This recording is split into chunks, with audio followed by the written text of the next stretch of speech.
Adrian, is that Ashley? It looked like Ashley. It doesn't show me your whole name. That's kind of annoying.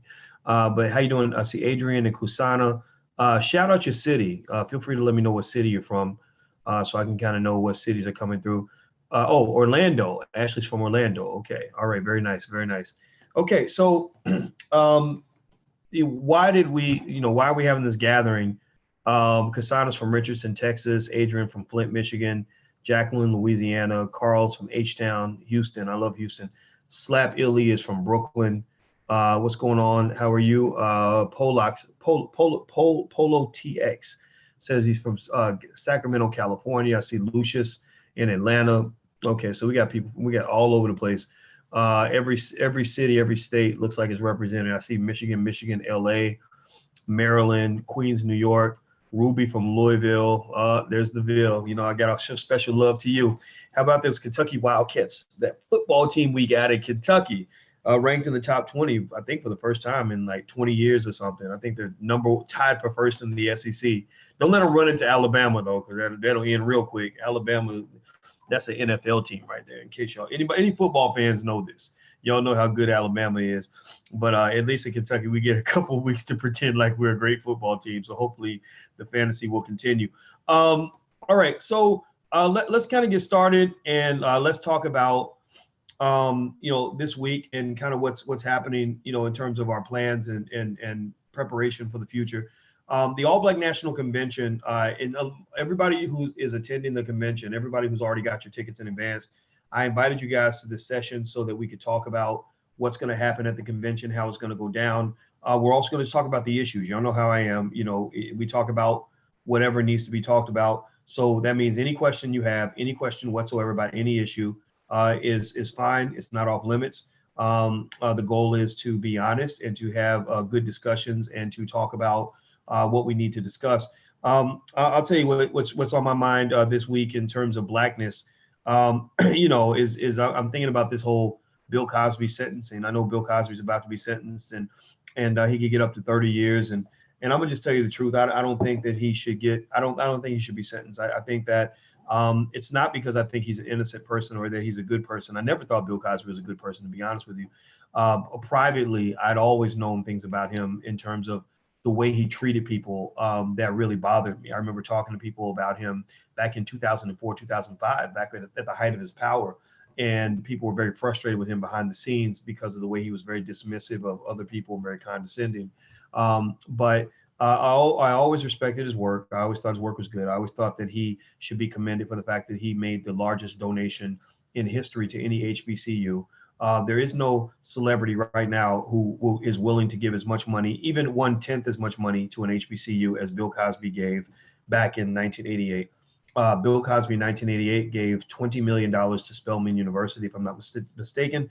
That's equivalent to about $42 million today. So if you take 42 million divided by 10, that's $4 million. Now I want you to point out one celebrity today in modern day, all these celebrities, bling in and showing off how much money they got. Point to one celebrity today, right now, who has given 1/10 of the amount of money that Bill Cosby and his wife Camille gave to HBCUs. So make no mistake about it. Losing Cosby as a public figure is a loss to the Black community. It's a net loss.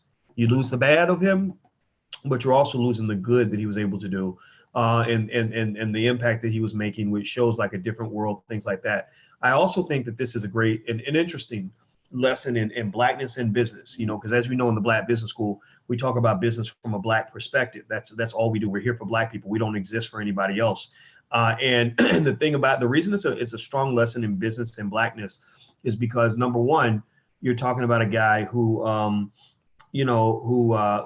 did really well financially because he was so smart financially. He and Oprah Winfrey both had a reputation for really watching their money, really being really cautious about their money. So they weren't like a lot of these other celebrities where you're going to see them, announce that they went broke because their accountant stole $90 million and they had no idea, or their financial advisor made bad investments and lost all their wealth. Cosby and Oprah were not in that category.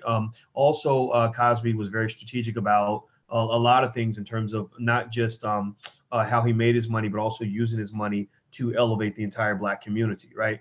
Another business lesson that stands out to me is that you know, a lot of one unfortunate side of it is when you think about a lot of these shows that you're connected to, that you love so much, that you feel were made for the Black community, those shows don't belong to you. You know, A Different World belongs to Warner Brothers. A Different World belongs to Warner Brothers. Warner Brothers is a large studio in Hollywood that literally started in the early 20th century when the Warner family sold the family horse. They were a bunch of poor, what might be called PWT, you know what I'm talking about, trash, right? I'm not going to say it because apparently Facebook defines that term as hate speech. So I'm going to try to be thoughtful about what I say so I don't get thrown back in Facebook jail.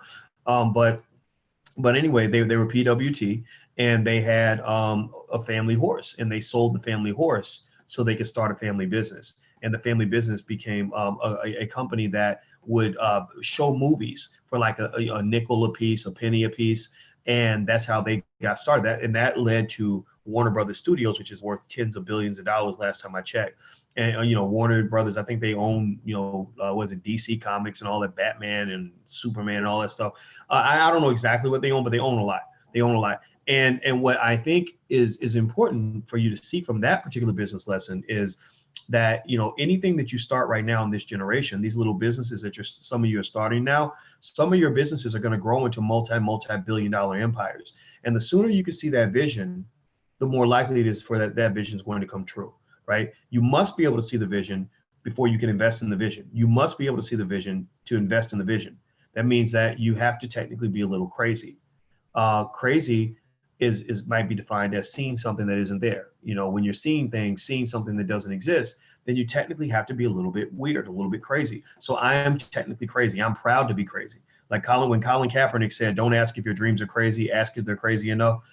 I didn't need that message because that's how I live. That's what I live off of. I ask myself every day, are you being crazy enough? Because I learned throughout history that only the crazy people are the ones who change history, because it's only the crazy people who believe that they can do it, because then the crazy people are the only ones who try.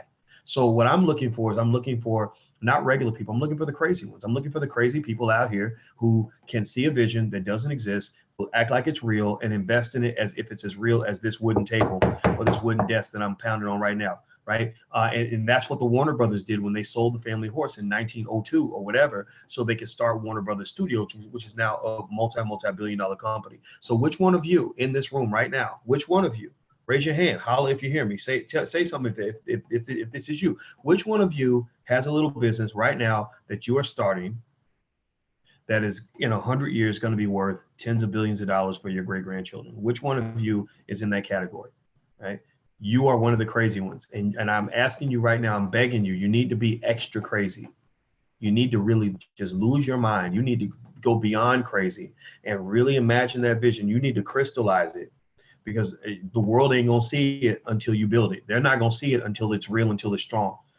Like me being Dr. Boyce Watkins, like that means something to a lot of people. My name is worth millions of dollars. I literally can put that in a will, and people and my children and grandchildren can make money from my name for many, many decades after I'm gone. But there was a time where the name Dr. Boyce Watkins meant nothing to nobody except my mama. I had to see the vision. I had to invest in it in order for it to become real. Now it's real. Now I can go places and they say Dr. Boyce Watkins is here, and people roll out the red carpet and give me really preferential treatment, and I love it, right? But there was a time where, Dr. Boyce Watkins would walk in the building and nobody would care. Nobody would know who that person was. So a lot of you have something that you're building, some dream, some vision, something that you're trying to create, that right now, it's not real to anybody but you. And what happens is that if you become a bandwagon person, this is why people who are on bandwagons end up losing. The bandwagon person is somebody who only believes in things that other people see. You follow trends, not because they're really cool, but because other people are doing it, right? You're doing the dance because everybody's doing the same dance. You're wearing those clothes because everybody's wearing those clothes too. And you think that because everybody else is wearing it, that must make it cool, right? Mumble rap became cool because Future started mumbling on the track, and then the rapper saw that he made money from that, so they started mumbling too. They started following. Most people follow the crowd. Most people are not trying to become trendsetters. Most people are simply trend followers. The problem with that is that a trend follower is usually going to be late to the party. The trend follower is not going to arrive at the destination before everybody else. The trend follower is not going to have the advantage that you get when you're the first person there before everybody else arrives. The trend follower is always a day late and a dollar short. They're the ones who are going to have a net loss. You know, if you look at every type of investment that there is, the people that control the wealth are the people who get there first. The Hollywood movie studios that are making billions of dollars a year, most of them are run by a very small number of people from the Jewish community. They got there first. If you're following and you're trying to get in there now, you can't get in. It's hard. It's tough. It's a big, tall wall to get into Hollywood, but they got there first. So that's why they have billions and billions of dollars, right? If you think about expensive beachfront property in Malibu that's worth millions and millions of dollars, well, there's a time where that property wasn't worth anything, where nobody even wanted it, right? Well, who controls the wealth now? It's the people who got there first, right? So generally, that principle is always true in almost everything, in investing, everything else. If you get there first, if you see the vision first and you arrive first and you invest first and you plant your flag first, then you will have a huge advantage when everybody else arrives, right? So what I want you to do is I want you to really think about the future. And this is kind of preparing you for when at the convention, I'm going to deliver my 100-year plan for Black America. I'm going to break this down. I already know it's going to knock your socks off. I've already delivered the speech. I've already talked to people about it. Everybody I talk to is fascinated by the framework. It's very easy to implement, very simple, very straightforward.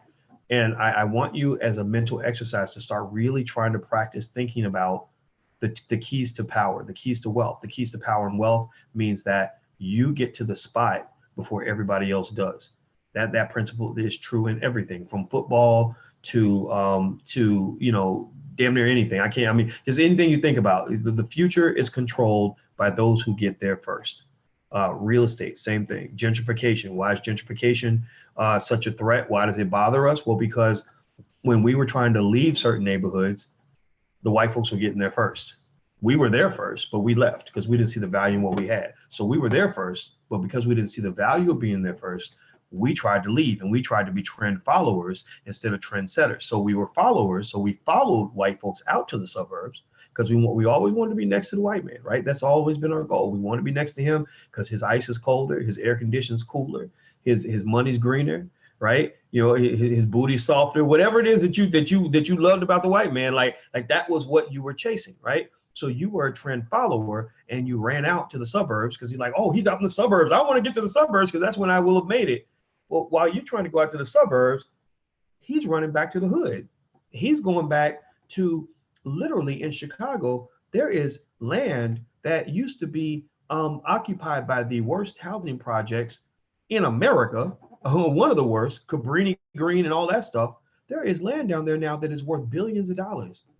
They went down there, they went right back to the territory that you abandoned, and they made it into something special, right? So what I really want you to kind of practice doing is kind of understanding the importance of getting there first, right? It's usually the visionaries, the crazy people to get there first.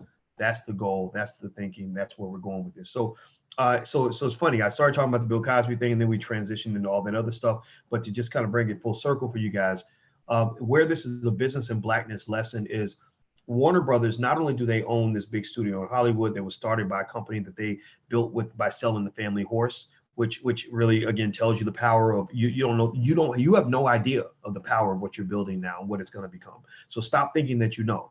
Stop giving up on it because you think you know what it's going to be. You have no idea.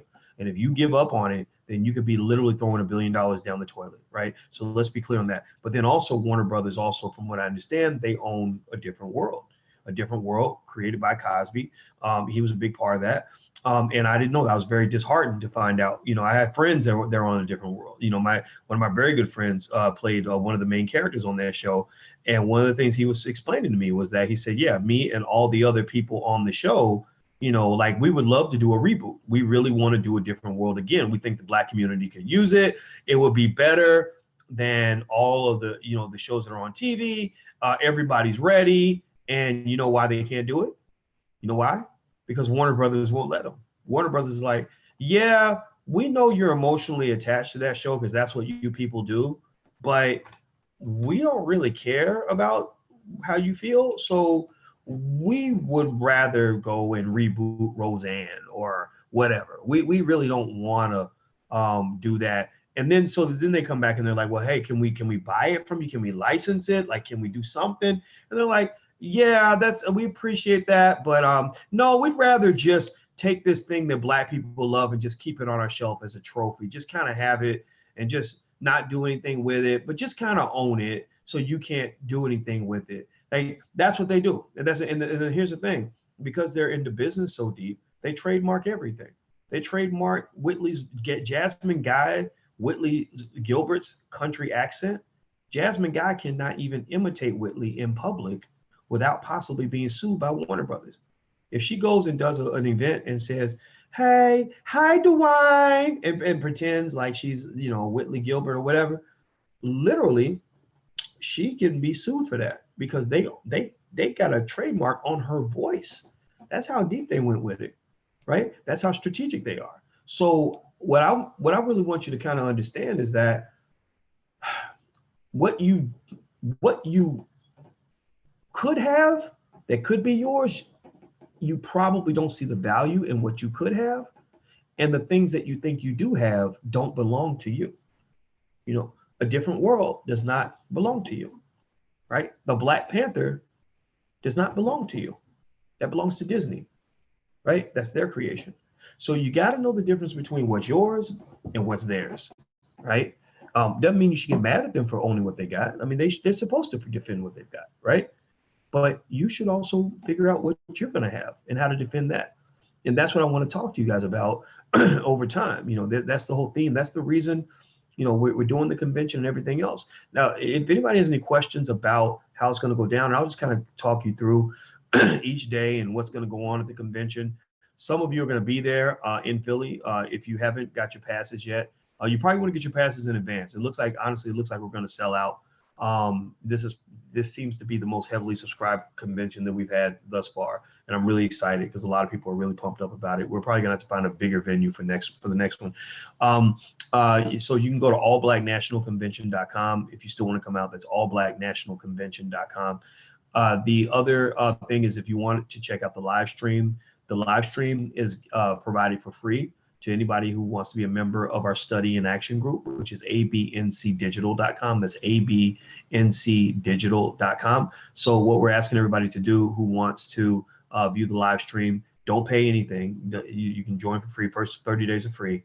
Join abncdigital.com, and then you can watch the live stream and check out the other content, because we have a lot of educational content, a lot of curriculum in there. The other conventions are in there. The panel discussions, the classes, the master classes, all that stuff is in there. It's good educational content for the entire family. If you decide to stay, we hope you'll stay and be a member. If you don't, if you want to go after the convention's over, you can go as well. It's totally up to you. So the URL is abncdigital.com. So somebody please type that in. It's abncdigital.com.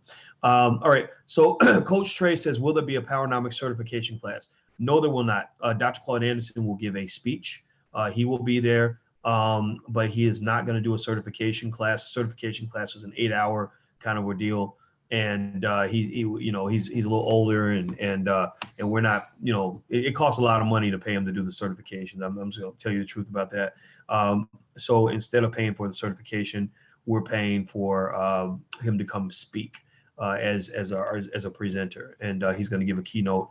He gives his keynote on Saturday at 12:30. He'll be speaking, and the theme of that day is basically by the block. Learning from these people out here in the community who have figured out how to engage in what I call Black gentrification. Black gentrification is where Black people, we do what everybody else is doing to us. We're the ones who move in, buy up all the property, and if we want to, we can put a Whole Foods and a dog park on that street if that's what we want. I would say a Starbucks because that's what they always do, but I know Black folks ain't trying to buy no Starbucks now. But yeah, so Black gentrification is basically where Black people are gentrifying communities instead of thinking that everybody else is supposed to gentrify us. You're not supposed to just be an economic victim. You actually can be economically assertive. You can defend your territory. I don't think you should be a predator. I don't think you should harm other people, but I do think that there's something to be said about being assertive and being competitive, right? That's the only solution. You can't just sort of sit back and wait for other people to strike. You strike first. The best defense is a good offense. The best defense is a good offense. And I think that Black people, we don't play offense enough. We talk more about, what other people have done to us than we talk about what we're going to go out and do ourselves, right? We spend more time reacting than we spend building. We spend more time responding than we spend preparing, right? So what I want us to get in the habit of is preparing, really, really thinking about the future and understanding that the people who control the future are usually people who plan for it first. That's just a fundamental rule. Sun Tzu in The Art of War said that battles are won before they begin. The battles are won before they begin. So basically, if you think about some of the people that might upset you now, like Donald Trump or whoever, just understand that Donald Trump is the reason he has power now is because somebody prepared for him to have this power in the past.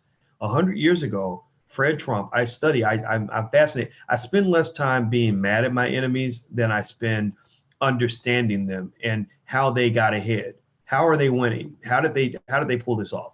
Right. So I was trying to figure out how this guy, I said, how did this guy, this guy that nobody likes, how did he end up, becoming president? This is crazy. This is fascinating. So I read his bio. I do this with a lot of people. I do this like when I see like a crazy mumble rap. There's usually a new mumble rapper that they prop up as the #1 rapper for that year. Like I think this year was a guy Tekashi 6ix9ine. Anybody seen Tekashi 6ix9ine?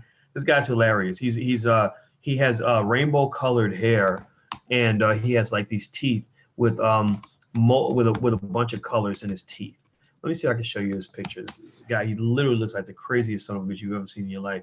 But he suddenly became like the biggest, new rapper out, right? So I saw him, and then what I do is I don't just, look at the rapper. I'll look at their videos and the imagery in the videos and understand it just from an analytical standpoint. Here he is. Here's a picture of Tekashi 6ix9ine. Like, he looks crazy. Look at him. He got tattoos everywhere. He's got 969696 tattooed on his fingers. Tattoos all up here in the neck, on the face, all over the face, multicolored hair, teeth looks like Skittles or something, right? And so I was like, this is a mentally ill person, right? And what they do is they mass market mental illness and drug addiction to Black children, which is why so many Black children are going to be dying in the future, because because they're being mass marketed death. They're being put, sold genocide on a plate.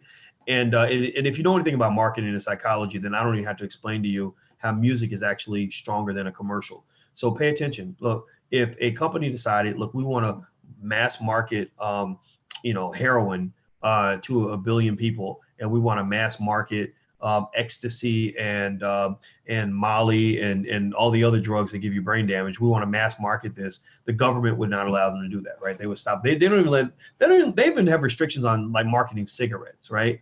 But the crazy thing is that with music, you can market anything. And what's also sadly fascinating but sad, is that music actually is more effective than a commercial. Like, which is your kid most likely to listen to? Their favorite song or commercial, right? What are they going to listen to the most? Like a Coke commercial or their favorite rapper on repeat, right? So basically, when I saw Tekashi 6ix9ine, I studied him. I went back and I read his Wiki page and I read up on his life up until this point and his convictions and he's going down. I mean, he's going to go to prison. He's either go to prison or be dead, and definitely be a drug addict if he's not one already. His script is kind of written, right? And when he's done, what they're going to do is they're just going to throw him to the side like a piece of trash, and they're going to replace him with somebody else. That's what they do, right? The young people don't understand this though, but that's what they did do to him. That's what they did to Bobby Shmurda, who's now in prison right now on gun charges. I think I forgot how many years they gave him, but he used to be where Tekashi is right now. So in a couple of years, there'll be another person that will be where Tekashi is, and Tekashi will be dead or in prison or just gone. I'm not wishing that on him, but that's kind of the direction it seems that he wants his life to go. But I studied, I read the bio, and I was, I saw things that kind of predicted this, right? I said, okay, he dropped out of school at an early age. He's had some trauma, didn't have a father in the home, kind of stereotypical textbook stuff, right? So I did the same thing with Donald Trump. When Donald Trump became president, I studied him because, it's like you can be mad about somebody achieving something, But there's a point where you got to kind of stop and say, well, how did they do that? That's where did this come from? What is this? What am I looking at? How do I understand this process? So I read about Donald Trump's life, and I read about his father Fred. And his father Fred, grew up poor, but he became a carpenter. And when he became a carpenter, he saw people were making money renting out apartments and all that. So he said, oh, well, I'm gonna go get me an apartment, start renting it out, and start making money from people's rent. And that's how he got into real estate. And so 30, 40 years later, his son Donald is, in a position where he can then go buy $400 million buildings, right? And ultimately, what I saw there is that he's president today because of what his father literally did damn near 100 years ago, right? His father made plans 100 years ago in 1918 for his son to be in the position he is in 2018, whether you like him or not. Put that aside, put the politics to the side for a minute.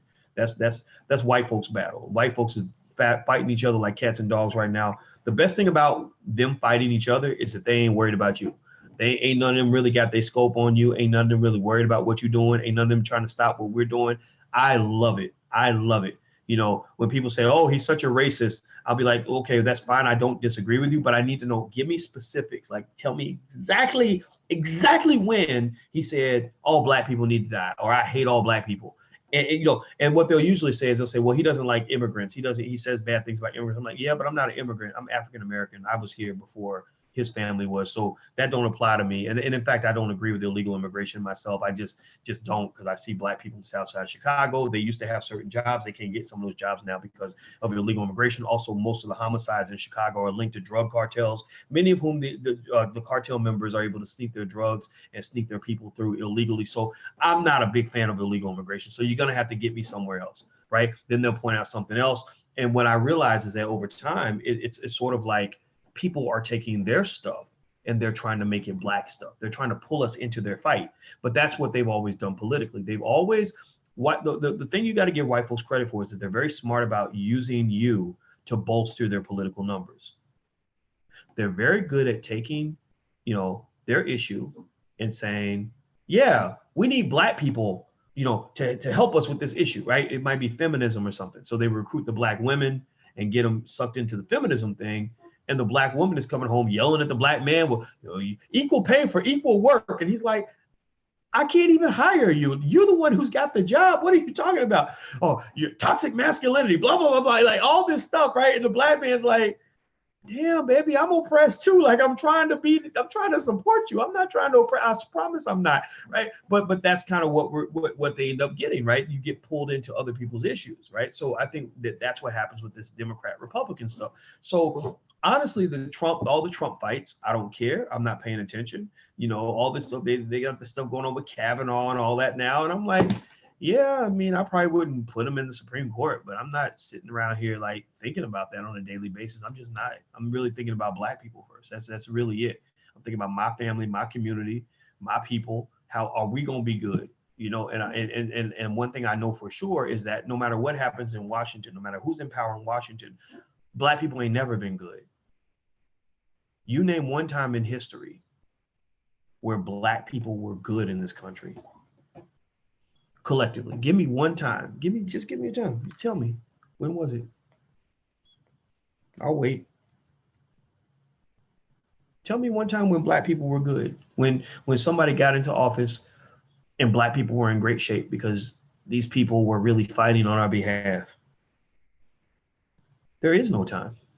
And if you point out any time, like, okay, you can say, well, Abraham Lincoln got into office and that's when, we were freed from slavery. But if you know the history of that, you'll know Abraham Lincoln did not want to free any damn slaves. In fact, Abraham Lincoln was so adamant about trying to preserve his relationship with the South that initially he told the soldiers in the Union, he said, if any slaves escape from the plantation and try to come up and try to fight with y'all, send them back to their master, take them home. That is their property. Give them their property back so we don't have no problem with these folks. And then when they stopped sending them back, he wouldn't let them fight. Frederick Douglass was like, why don't you let us fight? We don't like these crackers either. We won't give us a gun. They were like, no, we don't give guns to Negroes. We'll give you a broom. We'll give you a skillet so you can cook us some meals and sweep the floor. But we ain't gonna get no Negro a gun. No person in their right mind would ever give a black man a gun. My God, are you crazy?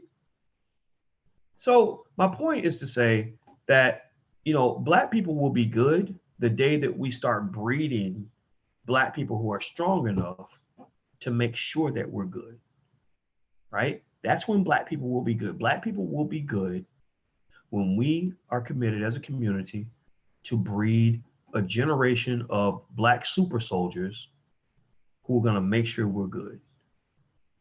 Now, what is a Black super soldier? A Black super soldier is a child that is prepared to fight to the death to stand up for his people. A Black super soldier is a child who is educated at the highest levels by Black people, who's empowered with knowledge about Black history, reading, writing, math, knows how to start their own business, isn't afraid of white folks, loves their own people, wants to build with other Black people, and has thousands of other Black people that he can work with to build the kind of future that we need in our community. If you gave me, let's say you had 1,000 kids who were just prepared at the highest levels of Blackness, like literally, let's say they all went to, you know, the Dr. Boyce Watkins school or something. I don't know.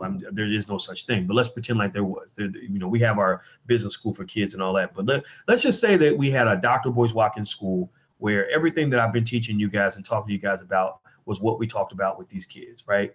And I told you that the keys to elevating a kid intellectually and making them ready to take on the world is you drill them in these areas. Reading, so they can consume as much information as possible. The biggest way they control Black people is they make it so that you don't want to read. You know, the easiest way to get made fun of as a Black person is to say that you read a lot. Or if you ask a bunch of Black folks to read a book, 80% of them are going to say, I don't read books, right? They'll watch a movie, but they won't read a book, right? So have them reading a lot. So reading is not a chore. Reading is something that they enjoy. They allows them to consume massive amounts, volumes of information. That's what made Obama a good president. I give him props on that. Obama loved to read. He was consuming everything, reading constantly, right? Then you have them drilled on writing so they can communicate what they've learned. So you're sucking it in through reading, and then you're spitting it out through writing. One thing that made me powerful as a Black man was when I learned how to write really powerful articles very quickly. So I was cranking out 2, 3, 4 articles a day. My colleagues couldn't, you know, they write an article once every 2 weeks. I was writing 4 or 5 a day and spitting out ideas that were changing people's lives on a regular basis, right? So the ability to write and communicate is incredibly important. You can do business that way. You can do lots of things if you can communicate what you know, right? Because you know a lot, and then when people say, well, explain this to us, tell us what you're thinking, and you're like, blah, blah, blah, blah, I don't really know, then that means your communication skill was not developed. So that should have been developed when you were a child, your writing skill, communication skill, etc. Third thing, reading, writing, math. Math is important because math teaches you how to think strategically. Math teaches you also how to solve problems. There's nobody in America that has a greater need for problem solving ability than a Black person. Nobody has to be a greater problem solver than a single Black mother who's trying to figure out how to feed 3 kids and pay the rent when she only got $400 coming in this month, right? Nobody has to be a greater problem solver than a Black person. A Black man must be the most strategic, problem solving oriented person ever in order to just survive in America, right? So mathematics helps you solve problems. Also basic math just helps you know how to count and do multiplication and percentages. And so you can do business. So somebody says, well, we'll give you 10% of the gross, but only 20% of the net, whatever. You'll know how to do that math and not get robbed, you know, because somebody didn't teach you math. The schools that you send your children to, the average Black student is in the 19th percentile in mathematics. That is not an accident. That is deliberate neglect. They put you down there in that low percentile mathematically, so you don't know what the hell's going on. You don't know up versus down. You don't know top versus bottom. You don't know when you're getting played because you're kind of going along with it because it makes sense to you because you haven't been able to do the math. So reading, writing, math, Black history. Black history is very important. Every Black child should know Black history before they ever learn white history. Why are you learning white history? What is it that is so beneficial about you knowing how to worship all these white people who probably held your ancestors in slavery?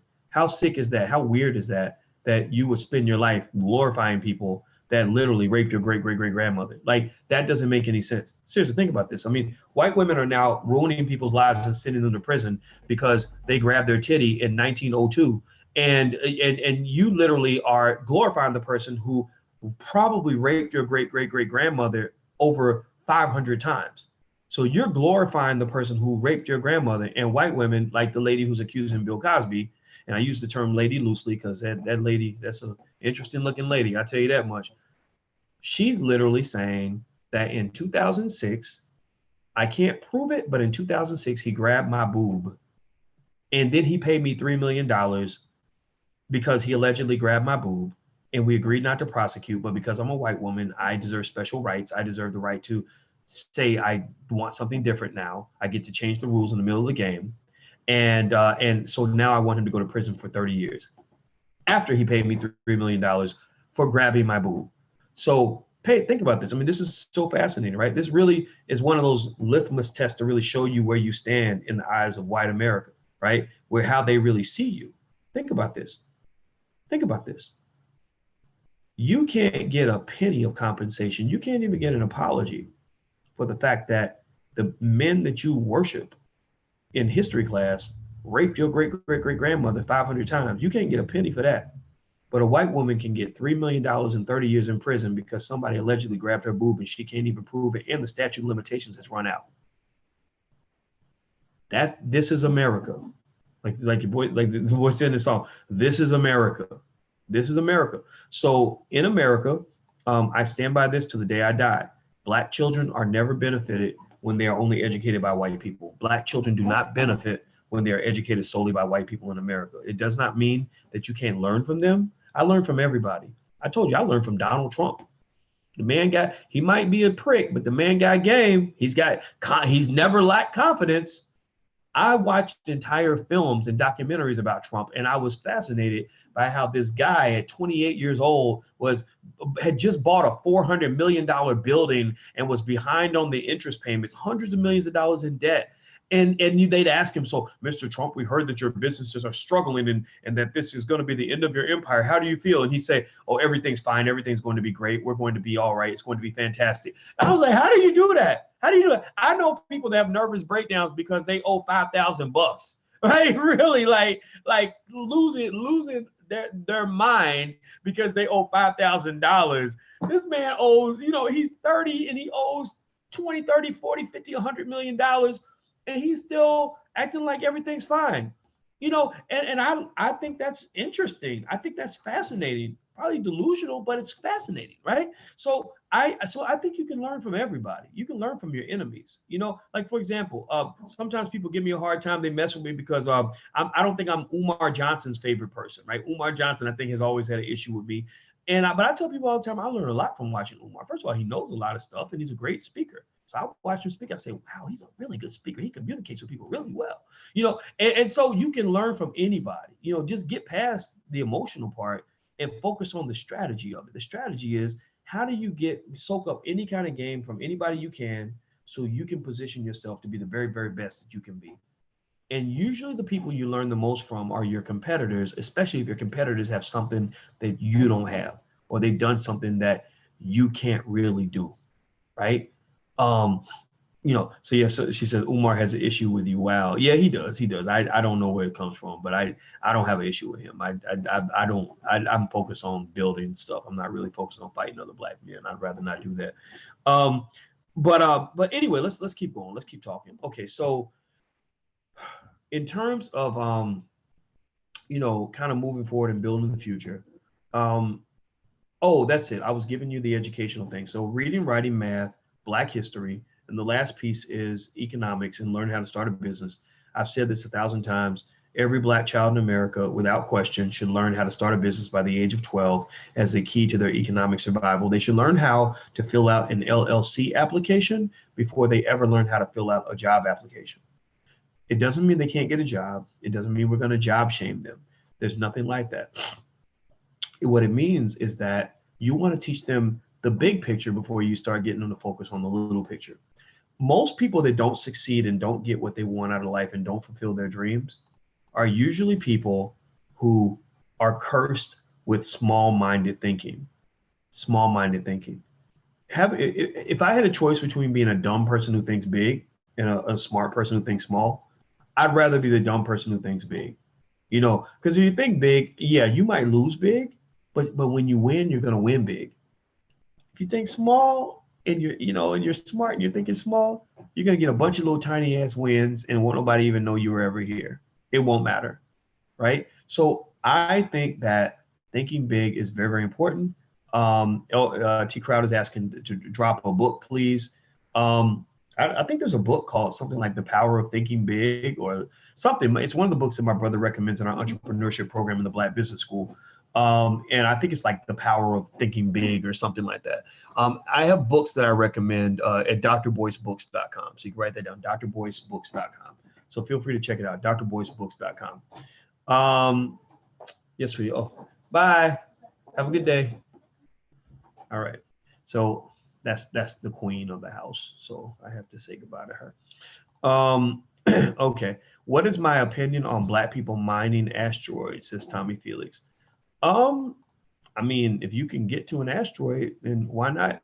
I think that asteroids are interesting. There's a reason why they're going to asteroids. I think that they want to, I think that there are minerals there that are very rare on Earth. And I do believe people are going to get wealthy by going to asteroids and mining them. I believe that there is going to be a space race over time. Because the first companies that can like build space hotels are going to get rich. First companies that can colonize Mars are going to get rich. First companies that can go to asteroids and let people go live on an asteroid or visit an asteroid or mine an asteroid are going to get rich. The thing about space that's really fascinating, I am a big fan of space. I mean, space, it's like, I've never used drugs, but I imagine when I'm watching a video about space, it's probably the same feeling I probably have if I took a big hit on a joint, like Dr. Dre level chronic. You know what I mean? Like, because I trip out. I start tripping every time I see how vast and how extraordinary, massively large space is. And so space is very interesting to me. And one of the things about space that's fascinating is that you find really weird stuff in space that you don't see on Earth. Like, for example, did you know that there are planets that they found entire planets made out of diamond? Can you imagine that? A whole planet, this one big gigantic diamond. Crazy, right? Crazy. So some of the asteroids are like that too. Some of the asteroids are like that. Some of the asteroids are these big gigantic diamonds just floating in space. So if you're the first person that can get there and you can figure out how to get there and get it back home, then of course you're going to be rich. So Tommy, I mean, I think it'd be cool if a Black person was trying to go to space and all that stuff. I mean, I think we could fund it. If we really were connected and unified on a vision, the way we were unified, like to give Disney $500 million to see the Black Panther, there's really almost nothing that we couldn't do. In fact, I've said this, I'll reiterate this, that if we took the money that we gave to Disney to see Black Panther that we raised in about a month, that would be enough money to actually build a whole entire nationwide school system for African-American children. If not nationwide, at least build like maybe 1,000 schools or 500 schools or something like that and educate tens of thousands of Black children. But right now we're still what I would call economically immature. Economic immaturity is when you don't understand the power of your money. So you do things with your money that unfortunately can be a little bit wasteful, not entirely beneficial. And it's an educational process. It's a matter of first, like, it's almost like when I was trying to lose weight and get in shape. First I had to be taught what to do. Then I had to decide I wanted to do it. Then I had to actually get up and do it. Like there's 3 different levels, right? Because I hit each stage. I remember being educated, like, well, if you want to lose weight, you should do this, this, and this. I was like, oh, that's nice, but I'm not going to do it. Then I was like, I'm going to do it. I'm going to do it. Like everybody's like, I'm going to do it. And then you say you're going to do it, and then you don't. You make a New Year's resolution and you forget like 2 weeks later, or it gets too hard and you get distracted or whatever. Then there was a point where I was like, I know what I need to do. I'm committed to doing it, and I'm committed to not being distracted. And that becomes my singular focus.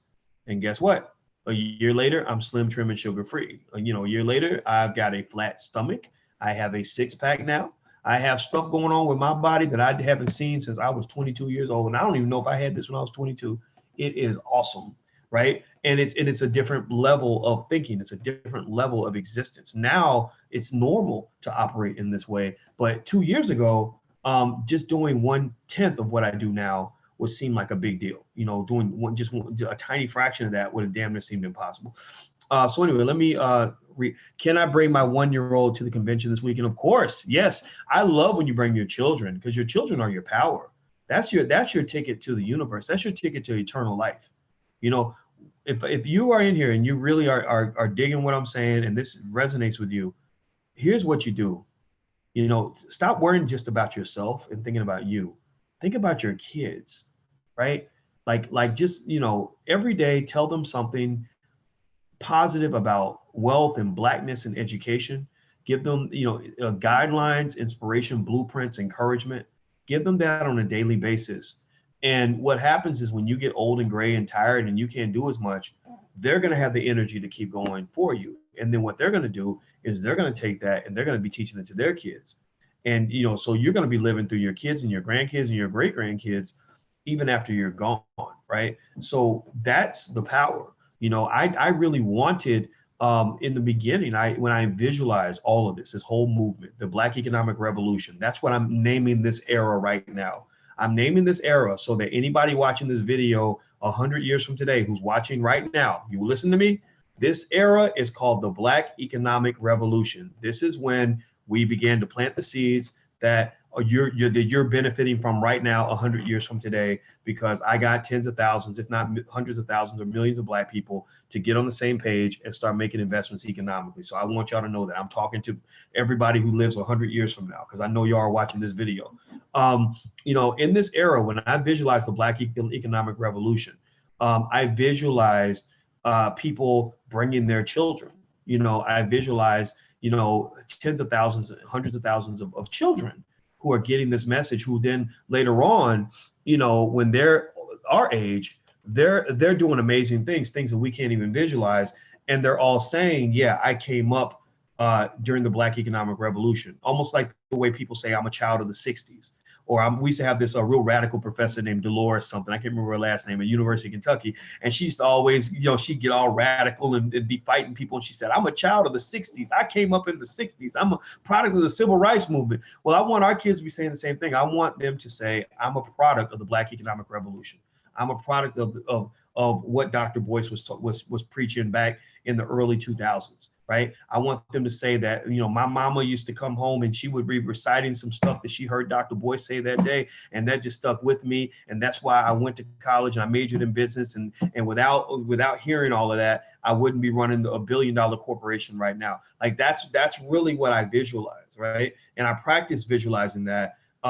Because that's what helps me to stay focused when sometimes you feel like it's not working as well as you want, or you're hearing people that don't agree, or you're getting criticism, or things aren't moving the way you want them to move, or you get frustrated because you're repeating something and you feel like nobody's really hearing it or whatever. Right. So that's what I visualize. So yeah, everybody who's got the 1-year-olds, the 2-year-olds, all of that, bring your kids, because your kids are your secret weapon. And in fact, your kids can actually be part of your retirement plan too. If you have children that are raised to be economically intelligent and responsible, what will happen is that when you get older, your kids are going to show up and they're going to go to bat for you financially. Right? They can become a powerful part of your retirement plan. Like my parents, they're never going to want for anything. If they want to take a trip, all they got to do is pick up the phone and call me. If they want, I'm paying off their house. Don't tell them I told you that. But yeah, I mean, we made it. I was like, look, I want to help pay off this house, because if you're going to give it to us anyway, you might as well enjoy your last years, right? Whatever they want, all they got to do is call me. My sister's a doctor. She got money, whatever. Like that's what happens when you invest in your kids. Your kids are as much of an investment as a stock or a bond, except it's a better investment, because this investment actually loves you if you're lucky, right? You know, and so I saw a sign this weekend when I went to go out to Quad Cities to run in this 5K race, and I was running down the road and I'm all sweating and tired and huffing and puffing, you know, trying to run, you know, just feeling like I shouldn't be out there. But I saw this sign, and it was a United Negro College Fund sign, and the ad was compelling. The ad said, imagine if your child was an investment like a stock.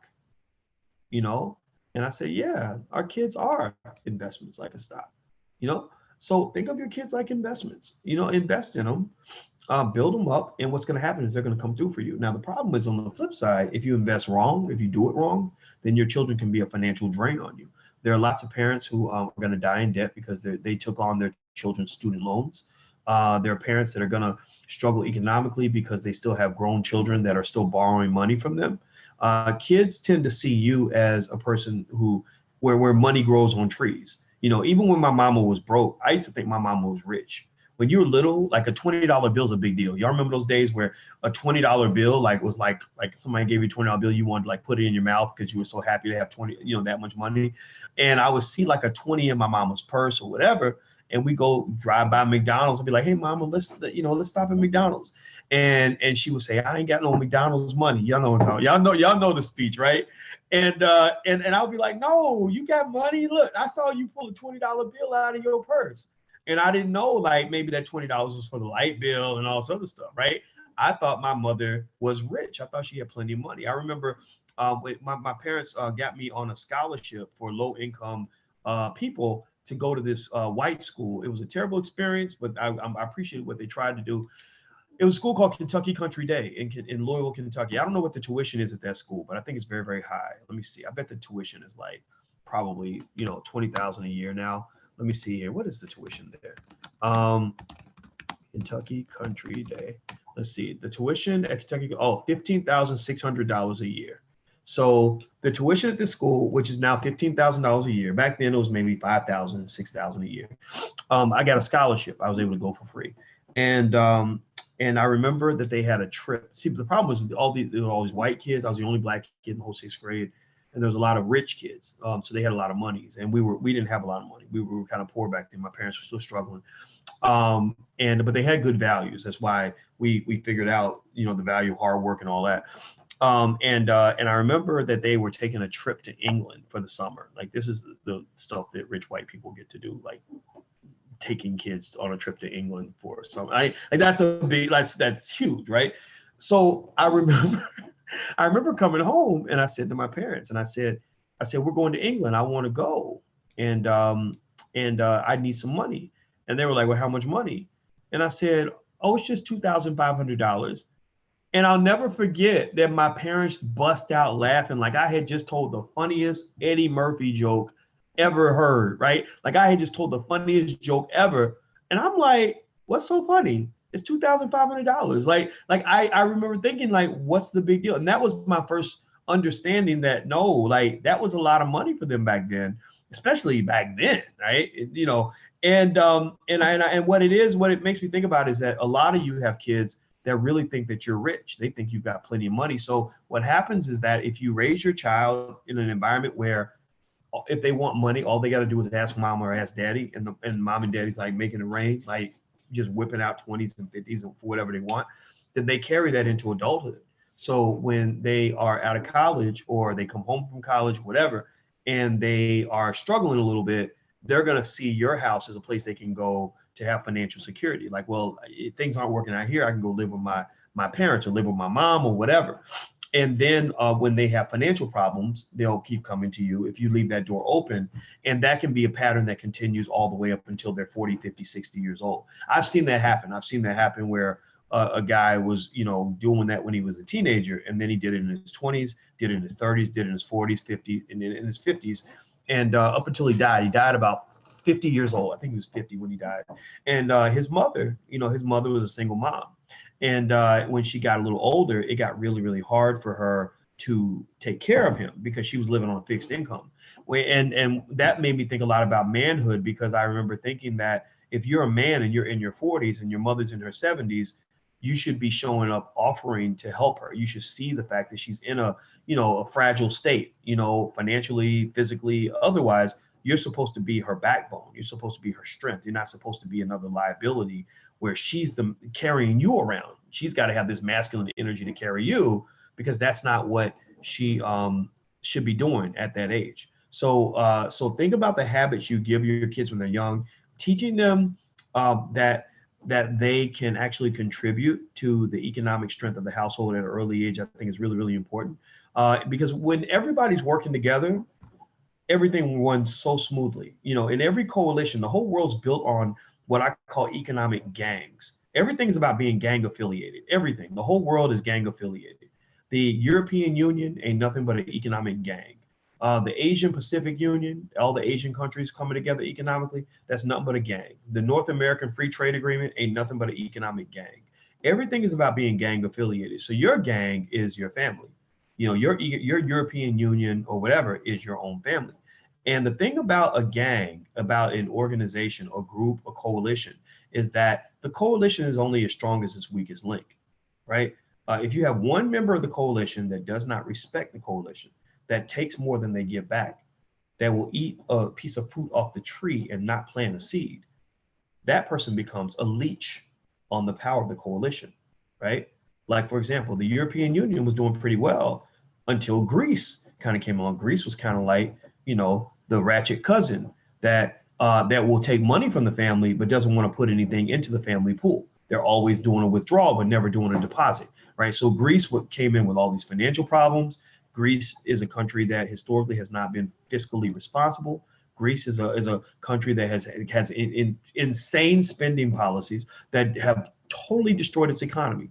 So what happened was the European Union was in jeopardy because Britain, the people in London were like, hold up, man, wait a minute. We out here hustling. We're being financially responsible. We're bringing wealth to the table. And Greece is over here messing it up. You know, cousin Greece is throwing everything off. We always bailing them out. I'm not going to sit around here bailing them out. And that's where Brexit came from. Brexit came from the fact that the people in London were like, we're tired of fixing your financial problems because you're not being responsible, right? So in your own family, when you are gang affiliated, when you form your own economic coalition in your own family, you have to make sure there's a code of conduct, a code of conduct. Every strong community, every strong coalition, every strong gang, every strong organization has a code of conduct that says, if you deviate too much, we're gonna off you. We might kill you. The mafia, they might be like, we're gonna whack you. Somebody else might, Apple computer might say, we'll just fire you. You know, the GDs, the gangster disciples, maybe they might deal with you another way, you know, whatever it is. But every coalition, every group must have a code of conduct so that no individual in the group brings down the entire coalition. That every person understands that you must give as much as you get. If everybody's given, then that means everybody can do some taking. Everybody's going to be good. But if some people are just taking and not adding anything, if everybody's showing up to eat and not bringing a plate of food, then at some point we're going to have some problems, right? So a lot of times in your families, what you have economically is you have people that are not trained to know the importance of contributing to the family success. You get those cousins, you have maybe a cousin, a relative who is the type of person who will borrow money from their relatives and never pay them back, or who thinks that the world owes them something. Y'all know what I'm talking about. Tell me if you have a relative in your family. I got about 3-4 of them who think the world owes them something. So when they show up to your house, when they call you, you're never happy when they call because they never call you to tell you that they want to help you out. They're always calling to tell you that they have a problem that they need your help in solving, right? A person like that is not beneficial to your coalition, and people like that are built. You build losers like that. You build people with that weak mentality that feel that they can't add any value for anybody. They can't do nothing for nobody, but everybody can do something for them, and they have no shame with it or whatever. And these are the people that end up becoming the drains on your family. These are the people that are tough to deal with. You know, whereas if you have a situation where everybody feels empowered to contribute, everybody's doing their job, everybody's giving as much as they take, then everybody wins. The whole family wins. The whole family becomes more economically secure because everybody is abiding by the same code of conduct. So you must raise your children. This goes back to raising your kids. You must raise your children with the values. Like I told you guys, some of you know about my KID model, to turn your child into a millionaire, KID. I developed this model just for Black people. KID, it stands for knowledge, investment, discipline. This fits under the discipline part. This fits under the discipline part means teaching your child that code of conduct that says, look, in this household, everybody contributes. My mother used to say, everybody contributes. You know, everybody's struggling out here. You can do something. You might not be able to pay. If you're staying with me for, 3-4 months, you might not be able to pay all the rent. That's fine. But you can do something. You got 40 hours a week, 50 hours a week, 60 hours a week of free time like everybody else. You can take out the trash, you can clean the kitchen, you can go out and get you a part-time job and bring in $400 or $500 a month.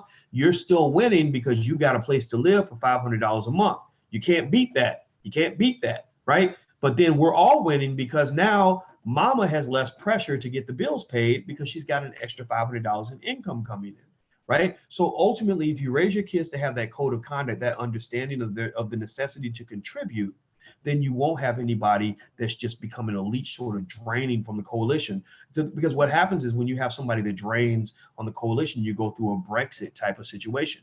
You have that one relative who's always borrowing money, who's always having a financial problem, who always needs to be bailed out, who always takes more than they give. And then the one who's doing due diligence, the one who's really upholding her responsibility, who's there for everybody, who's got everybody's back, who's always there to help people with their problems, that person gets worn down and they either get frustrated and they quit and they walk away from the coalition, or they just break down and just die. Right? Like some parents, some single parents, some of these poor single moms literally just die from exhaustion. They spend 20 years being worn down and depressed and sick and everything else because they got people leeching and draining from them and giving nothing back. And then they just drop dead. She has a stroke or whatever. And now the whole family tree's down because everybody that could have helped Big Mama pay a couple of dollars in rent was too busy out doing whatever they were doing to actually add any value to the household. I'm gonna stop talking about that because I want to answer some of your questions. I see Ashley Wilson has a question. I wonder if this is the Ashley who's the daughter of my cousin Angie. I love my cousin Angie. We go all the way back to when we were 3 years old. And Ashley is her daughter who played at Purdue University. She's a very smart young lady too. So I don't know if this is her or not, but if it is, how you doing, cuz? Let's see. Are you planning on starting a school to teach children online or brick and mortar? Yes. If so, what is your timeline? I'd love to be involved if you're looking for help. Okay, Ashley, if you'd like to be involved in that, anybody who wants to be involved as an educator, I'll give you an email address to my manager now, but then I'll do another call. Like when we're really locked and loaded and really moving forward, I'm gonna reach out to you guys, let you know what we're doing, and invite you to participate in whatever capacity you feel comfortable doing so. Her email address is manager@boycewatkins.com. That's manager@boycewatkins.com. I'm going to tell Michelle, my manager, to forward those emails to somebody, that information, that contact info, because we will actually need support from educators and stuff like that, because we are going to build a school. Right now, really the big thing that we're working on is getting the funding. Like getting financing is really, really hard for every Black business, including our own. If you happen to know or happen to be some basketball player who just signed a $100 million contract and you can just literally, spit out a couple million to help us move this forward, we will be more than happy to welcome your support and your investment, not your donation. I don't want a donation, but your investment in this endeavor. I will gladly take your 2 million and turn it into 2.5, 3 million. If you would support this initiative. So if you know anybody, you got that cousin who just signed that deal with the Dallas Cowboys, before he goes and puts all his money in stripper thongs and bad investments that his little agent told him to invest in, have him consider investing in Black people. Black people are the best investment that you can make. And I'm not talking about all Black people, though. I'm talking about Black people who are building the future. We got some of the brightest people in the community that you can imagine. We've got visionaries. We've got people with billion-dollar ideas. And I know these people because we have this vast reach. We reach 1 million Black people a week. So if you are that person sitting on that $100 million contract and you're looking for a place to put $2, $3, $4, $5 million of your money, and you want to do the right thing, and you want to do the right thing for your family by bringing more money in than you put out, write the check. Write us that check for $5 million. We'll let you watch the money. We'll let your accountants overview everything, complete transparency, complete oversight, and we will turn that $5 million into 7 or 8 million. I will give you a better return than you can ever get on Wall Street. I bet you that. I guarantee you that. I have no doubt about that, because we have the business models laid out, but it's a matter sometimes of having the economic fuel necessary to really crank it forward. We're a company that can operate with hundreds of thousands of dollars. We can generate over $1 million a year in revenue, which was huge for us because we did all this with no financing whatsoever. And we reinvest the vast majority of that money right back into the Black community. But really, to do things at the level that my mind would like to do these things, I would really actually, if I could have what I wanted, I would like to have a nest egg of maybe 20 million, 30 million. With the amount of money that Floyd Mayweather spent on his $18 million watch, I could change the entire Black community for the next 500 years. Literally, with the amount of money that Floyd Mayweather spent on his $18 million watch, I have the resources, I have the connections, I have the intellect, I have the blueprints on how we could change the Black community for the next 500 years. So there you go. So if you know anybody who fits that category, feel free to tell them that this will be a great place to invest. But it's not, but actually scratch that though. I'm not really soliciting an investment. I'm not selling a security. I'm simply letting people know what we're doing so that if you want to partner with us, I think it would be a great partnership. The benefit as well is that things like that we're doing, like with All Black National Convention, stuff like that, it's not designed to be charity. It's not designed like a nonprofit. It's not, I don't believe Black people should see ourselves as a charity case. We don't win when we see ourselves as disabled children who need charity. Like, we don't win that way. That's not how you get ahead. The handicapped kid don't never win the race unless you put him in the front of the pack. Right? If you give him the lead, then maybe he'll win, but he can't win a straight up race. The disabled kid, the kid with no legs or in the wheelchair, is going to have a hard time beating the kids that are strong and fast and, running, right? No disrespect to those who are differently abled, but y'all know what I'm talking about. Black people are not the handicapped kid. We did not arrive to America on the little bus. That's not who we are. We are extraordinary people. And I think it's very, very important to not see ourselves as a place to make a donation. I see the Black community as a place to make an investment, and not just an investment that can give you a return that makes you feel good, but an investment that can give you a return that makes your pocket better off than it was when you let go of the money in the first place. So there you go. All right. So Carl says, might be off topic. I bought a timeshare a few years ago, was not thinking of it being a depreciating asset, and now I'm trying to get rid of it, wasting $225 a month. Any suggestions? Man, I don't know. I don't have any idea on how to get rid of a timeshare. In fact, I didn't buy one because I thought about that. I said, man, how do I timeshares sound really good. I hate timeshares because the salespeople are so damn good. Like, they literally sit down with you and they talk to you like until you're. They won't let you leave. I went to go to a timeshare presentation. I kid you not. Me and my sister had to sneak out of the building when the guy wasn't looking because he would not let us leave. Like, that's how crazy it was. And the thing is, though, they are so well trained as salespeople that they literally don't allow you to just say no. Like, every objection you could possibly have to buying a timeshare, they've already got a planned response to that rejection, and they won't let you leave. So then you get trapped into buying this shit. And you're not happy because it's like, oh, I paid this money to get a once a year vacation when the space is available, and I'm saving, it's 20% less than what I would have had to pay if I just gotten a hotel or whatever, or an Airbnb, right? So I'm not a big fan of buying timeshares. I'm just not. I'm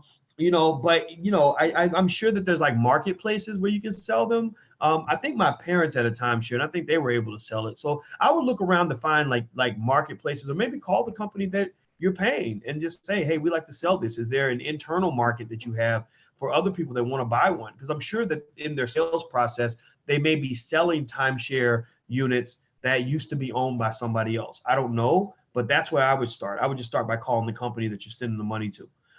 Coach Trey, what can we do to help 15 to 35-year-olds who wake up every morning to just walk around, sit around, do nothing all day, are unemployable for one reason or another? I'd say, first of all, just try to understand them. Just, don't be too hard on people. I believe that you got to kind of understand what they're feeling and what they're going through, understand their culture, kind of watch them a little bit. And then I might, befriend them, kind of get into their lives a little bit, kind of sit and play Xbox with them and kind of talk to them a little bit. And then I think that people tend to respond to stuff that they need like more immediately. So if you were able to offer them a job, doing a couple of odd jobs for you around the house or whatever, people tend to pay attention to people who are paying them money. I noticed that, or giving them what they need. Like animals pay attention to people who are feeding them. So I think figuring out what they need and kind of figuring out a way to be helpful and then showing that you actually care is a good way to actually get inside their head. But then understand that some people just don't get it. Some people are just in a different zone in terms of how they think about life.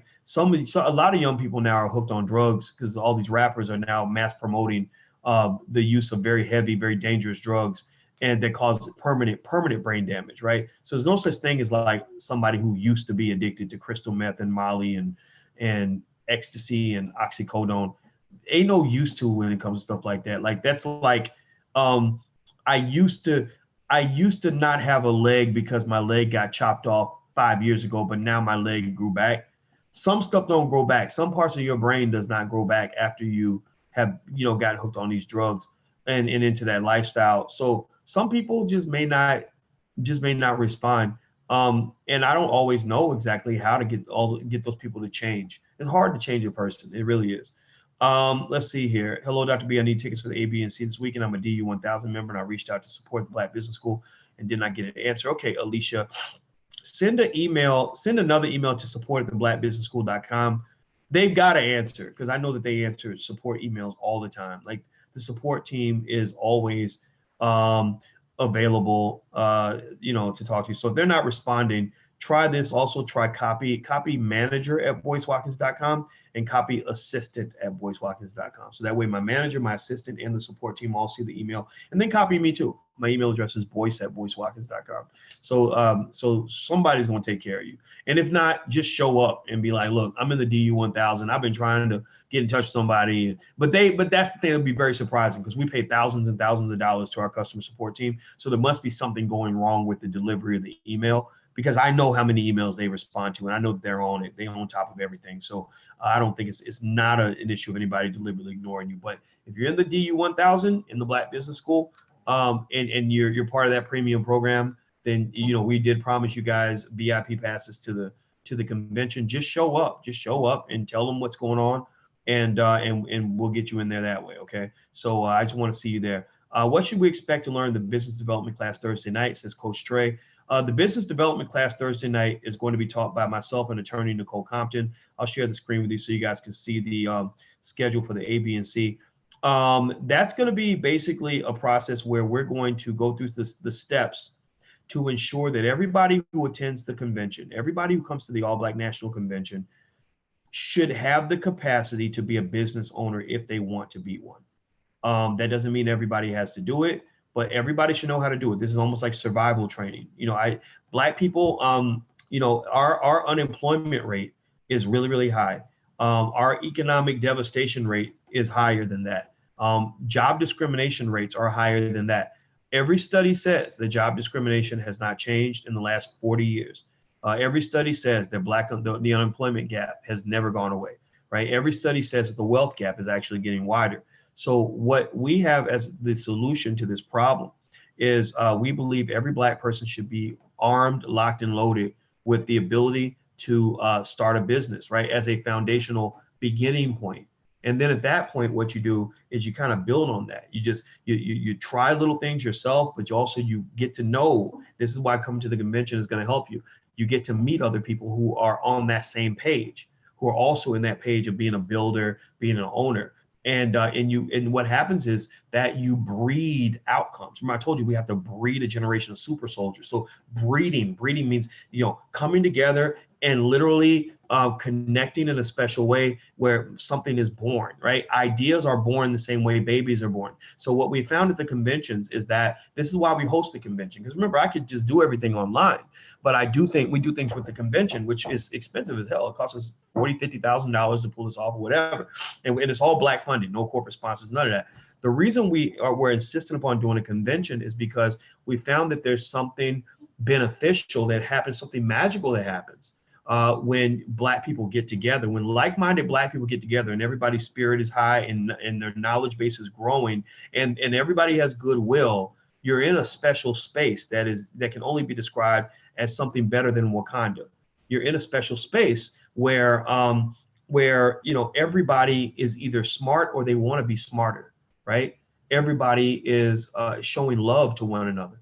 Ain't no, nigga, get your hand out of my pocket. Ain't none of that stuff. Ain't nothing crazy going on. Ain't nothing ratchet. Everybody, we have fun. We have a lot of fun because I love to laugh, so we're always gonna have fun. But you have an energy there that is very, very positive, spectacular, and life-changing. And what happens is that when you're talking to people and getting to know other people, and everybody's moving and charging in the same direction, and everybody kind of has this vision, and everybody's got their ideas, then what happens is you'll see other people sort of coming to you and talking to you about things they're doing and what you're doing. It'll stimulate your thinking. And then you'll also find that maybe I can't come up with the idea that works for me, but I can latch on, I can connect and find a way to support an idea that already exists. So somebody says, oh, we've got a group where we're all doing, you know, this type of investment. We're all going into real estate and we're looking for somebody else who wants to join. You need $500 to be a part of it. Well, you know, there you go. Next thing you know, you've all raised $30,000 and you're buying a building, right? Or somebody is like, I'm a great baker and I've already started a bakery and I'm trying to figure out how to sell more cookies and I just need to buy a bigger oven and blah, blah, blah. And so you come in as an investor and help them get the oven. And next thing you know, you get a percentage of the profits from the bakery and all this other stuff. So it's really sort of guiding and facilitating a connection that allows you to grow something together. So with the, and not to answer your question, I'm not going to forget to answer your question. I do that. I go on my tangents, but I always come back. Thursday night, we're going to have a special session with myself and attorney Nicole Compton to make sure that everybody who wants to be a business owner or wants to understand it is getting expert top-notch advice and support and expertise. This is at 6:30 p.m. It's going to be at the Wyndham. It's not at the location of the convention. It's at the Wyndham. This is the address. It's at all this is at allblacknationalconvention.com. And basically Nicole is going to do a presentation on the specific steps. She's a lawyer and a business startup specialist. You don't get any more accurate than that. You see, if you go to a business school, unfortunately, a lot of times you'll get a professor who knows a lot of theory, but hasn't actually done anything in the real world. Because the way professors get jobs at the best schools is they get those jobs not through experience, but from research. Actually, in academia, they look down on people who actually have real world experience, and then they look up to people who've done research. Research is valuable, but research doesn't always help Black people because Black people have to figure out how to solve a real problem right now that needs to generate real money so they can pay the rent, right? So Attorney Compton, by her being a lawyer, she knows all the legality, all the legal issues that come with starting a business and all the documentation and paperwork and make sure you fill this out the right way or you're going to have this problem or whatever. And make sure you keep your licenses up to date because you blah, blah, blah, blah. Whereas I have a lot of that, but I also have the experiential part of that as well, right? And also I happen to have this PhD in finance, which I find helps out quite a bit too. So basically we're going to work this together. We're going to do the presentation. Then we're going to let you ask a lot of questions. We're going to share everything we know, help you in every way we can. And that's pretty much the goal. Is to pretty much provide support and answer any questions you may have about starting a business. We'll probably be in there about 3 hours. It's going to be really, really good. Let's see, Friday. So don't forget that the special sessions though, that and the stock market investing class, those are available for free if you have the VIP All Access Pass. If you don't have the VIP All Access Pass, you can buy a pass for those events. But I can already tell you that the Business Development Masterclass is probably sold out. It's probably pretty full. So I would not try to buy your ticket when you get there. I would buy it in advance because it's probably already going to be standing room only based on what we're seeing so far. The next day, Friday, we're going to have Michi X come in. Michi X is really good. She's on Fly Nubian Queen, and she's going to do some spoken word to kind of get everybody started. And then also I'm going to give a speech on the Black Core of Three. And we're going to talk about building the future of Black America around the Black Core of Three. The Black Core of Three is educating our own children, creating our own jobs, supporting Black businesses. That's going to be awesome. It's going to change your life. Next, we'll have a panel discussion on being Black in technology. So we're going to bring in technology experts and people that are in biz tech to kind of talk about their technology businesses and to also sort of run a panel discussion that's sort of based around the importance of knowing technology and where the technology opportunities are, how technology plays a role in what's happening in business today. We're going to have performances from a lot of different artists. London Low is another performer that's coming through. And also we're going to have a panel for millennial entrepreneurs. So we're bringing in a lot of millennials. We must celebrate our young people. We must encourage our young people. We must empower our young people as much as possible. That's where the millennial panel came in. So we got people like Jay Ortiz. Jay Ortiz is a hip hop artist who's going to perform, but Jay is fascinating because Jay actually isn't just a rapper. He's like D1. I talk about D1 a lot. D1 and Jay are two millennial hip hop artists that I talk to on a regular basis who figured it out. What they figured out is that the money in music is not from making a great song or getting a record deal. D1 has been offered several record deals and he turned them down. He finally signed a deal and then a year later he unsigned the deal because he realized he was making more money as an independent artist than he was when he had a record deal.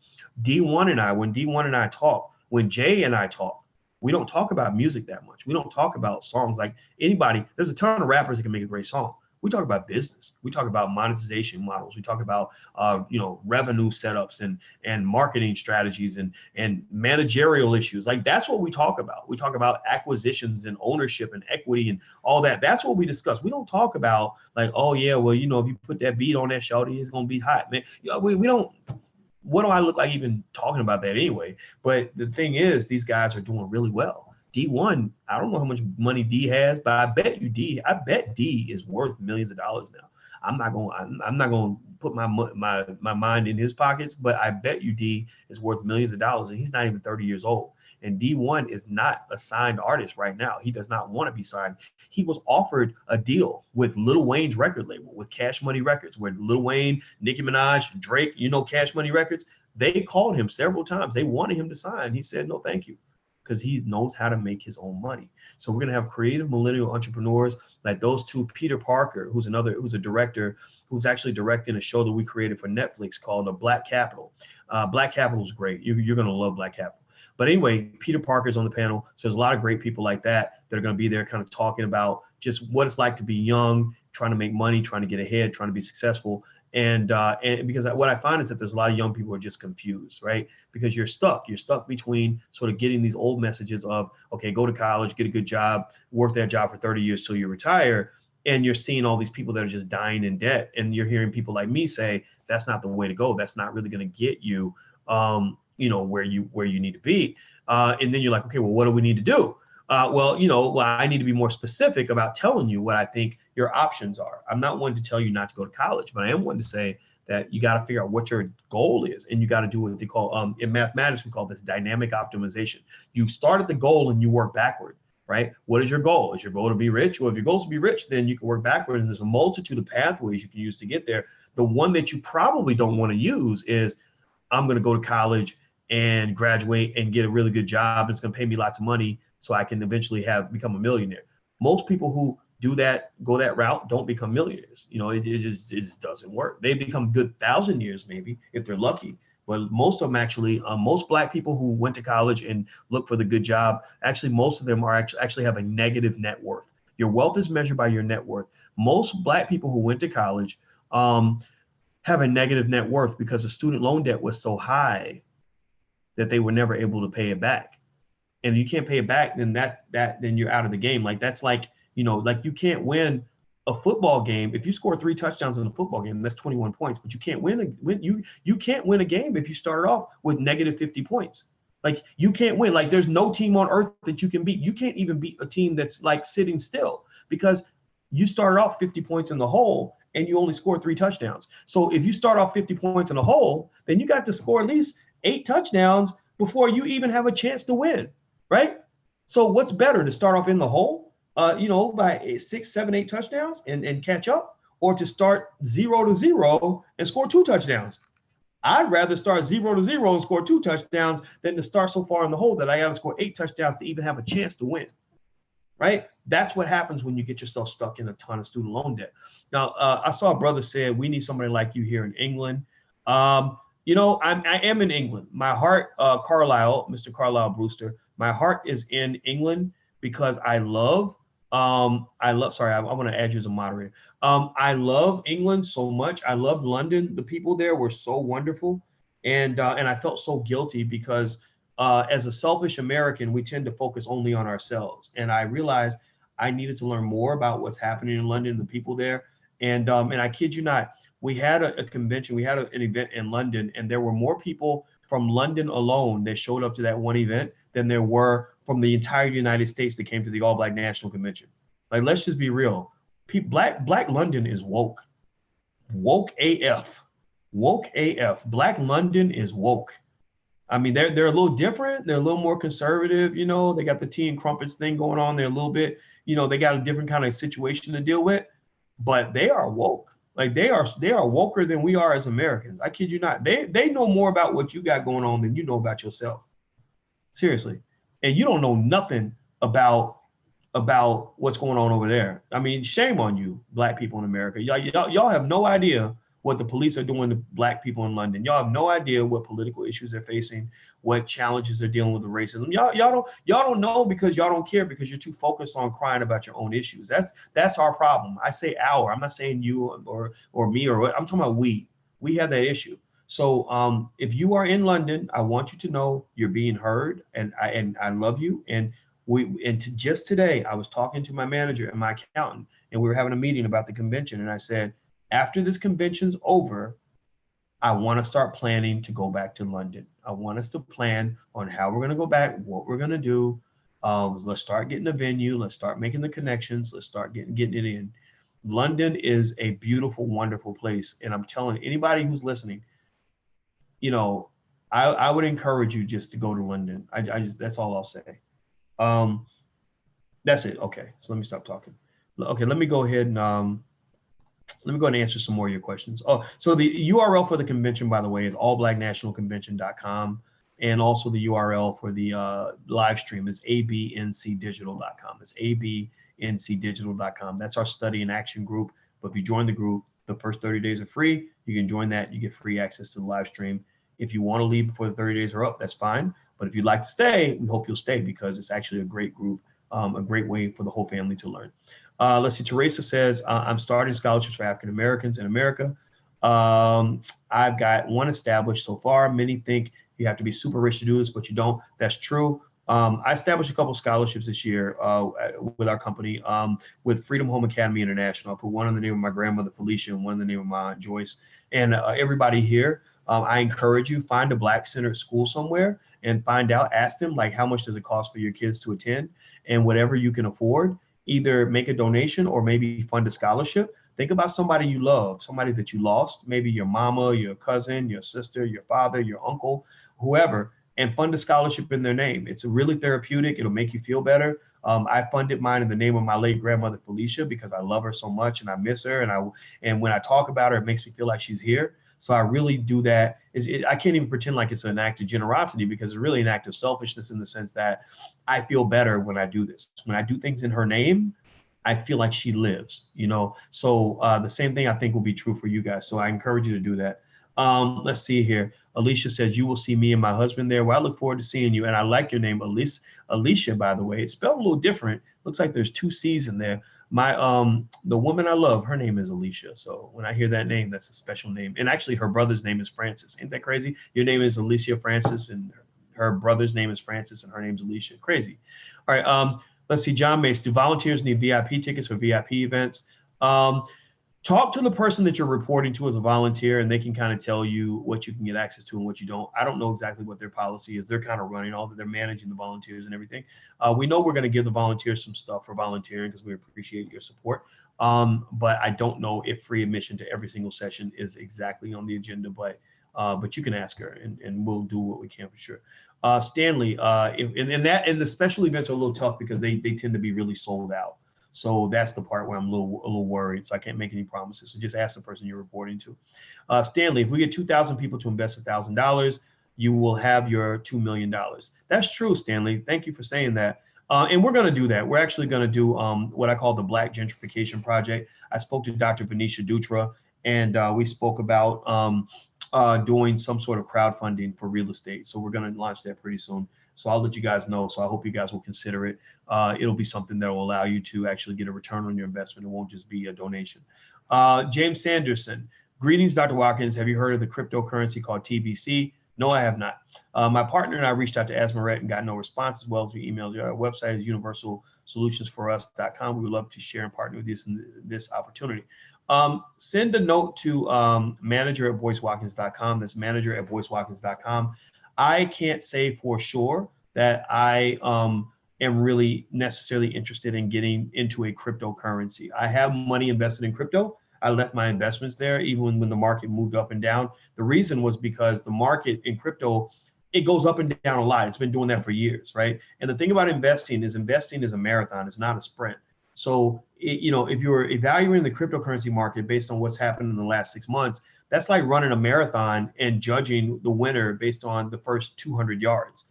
It doesn't work that way. You got to let the whole thing play out. So, for example, there's a lot of stocks right now that are worth tons of money that were doing very badly a decade ago, right? That where, in 2008, nobody could imagine that these stocks would be worth as much as they are now, right? There was a time where nobody could envision Amazon being a $1 trillion company because people were even wondering if Amazon was even worth $2 or $3 a share. Now it's worth hundreds of dollars a share. I don't know if it's over 1,000. I got to go check the price, but it's not cheap.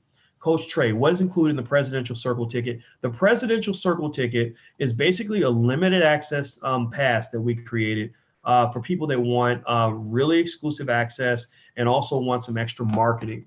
Like if you have a business or you want people to know kind of what you're doing, things like that. The Presidential Circle ticket kind of is sort of like our way of saying, look, whatever you want, you can have it. Like I'll sit down and I'll talk to you directly and we'll just kind of hang out and everything. And it kind of lets you do whatever you want in terms of us giving you whatever you need to be successful. And let me see the Presidential Circle ticket. I'm looking for it on here. I don't know how many they have left or if they have any left. Let's see, you get access to all the events, all the VIP sessions, the stock market masterclass. You also have an opportunity to market your business on our YouTube channel. My YouTube channel has 300,000 subscribers. We just passed 300,000. We get about 2.2 million views a month. And people watch about 12 million minutes of video per month on the channel, and it's a very how can I say this? It's an exclusive audience. It's a very meaningful audience because they're pretty much all Black, and there's not many media outlets that have that. Also, if you want to be on the Intellectual Podcast or Intellectual Chocolate Podcast, you can do that. So we kind of it's sort of like saying, look, we'll give you VIP treatment at the convention, but then also if you have other things you'd like to promote, if you have a book, if you have a business or something like that, you get a little bit more exclusive access, right? Because we want to make sure that you're successful. We want to make sure you're happy because we want you to go tell other people how happy we made you so that they'll come and want to be a part of what we're doing. Are the VIP passes sold out? No, they're not. Ruby Jacobs asked. So if you want a VIP pass, go to allblacknationalconvention.com. That's allblacknationalconvention.com. If you want to upgrade your pass, you can feel free to go ahead and you can buy the VIP access pass, and you can get a refund for the pass that you've already gotten if you want to. Just when you get to the door, they have instructions to allow you to swap out your pass and to get a refund on what you've already spent. You can trade it and get, you can say, okay, I want, X amount of dollars of merchandise off the table, a bunch of books and stuff like that. Whatever you want to do, like, your wish is our command. We take good care of you. What's the name of the podcast? The podcast is called Intellectual Chocolate. It's intellectualchocolate.com. It's intellectualchocolate.com. So subscribe there if you want to be subscribed to the podcast, intellectualchocolate.com. Teresa Beauchamp says, I tried it with the HBCU, but their management was terrible, so I moved to another college for specifically Africans in America. Yeah, unfortunately, a lot of HBCUs have managerial issues, and it's really shameful, and I don't know what to say about it. It's just very, very embarrassing. Carl, is there an ETA on when the Black Business Directory will be live? I'm part of the Freedom Family. My business launched in August. You know what? Let me send Julian a message about that because I would like to know about that as well. So thank you for bringing that to my attention. I will hit him up right now. Julian Gordon is one of our faculty members. He's a brilliant guy, an excellent, outstanding entrepreneur. He's also a graduate of Stanford University. We have a lot of, hoity-toity types that have PhDs and JDs and have graduated from the top schools. That's what you get in the Black Business School. What makes the Black Business School better than pretty much every university that you could ever attend in the non-Black community is that we have unique solutions to unique problems. All of our faculty are Black. You go to a lot of universities. I went to the University of Kentucky and stuff like that. I never had a Black professor, never once, not one single time.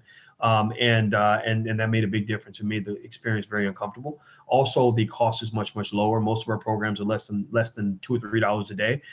College is not at that price. College will, put you in debt and put you pretty far behind the 8 ball.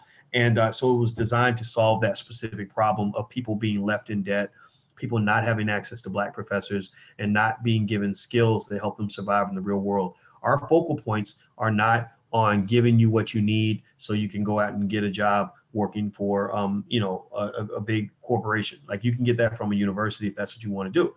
Our skill set is focused primarily on teaching you how to build the future of Black America or the Black community worldwide. The future, to me, is a space not where Black people are trying to solve the unemployment gap and the wealth gap by working for white people and asking white people to solve our problems and give us jobs.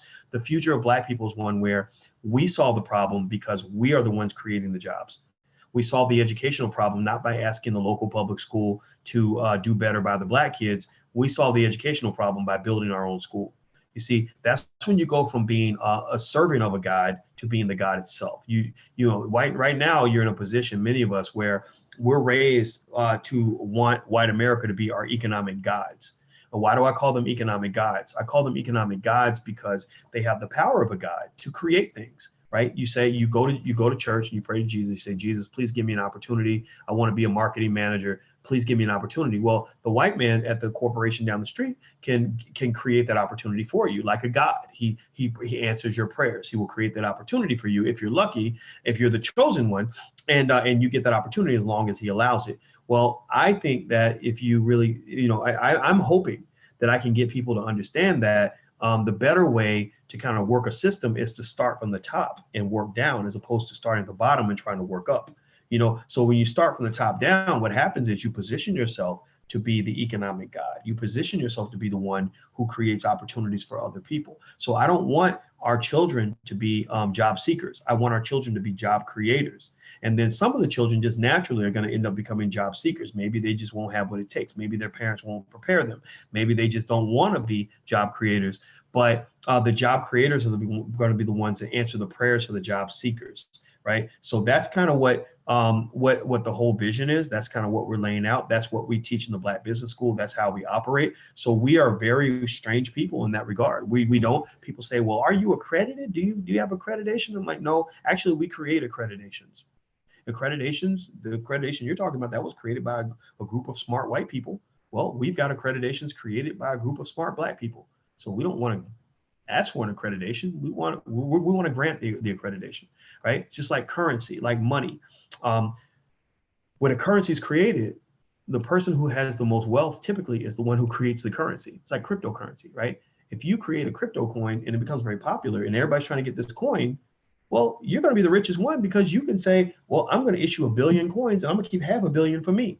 Right? So when the currency goes up in value, you automatically become a multimillionaire. That's how people became millionaires with Bitcoin and all these other coins, right?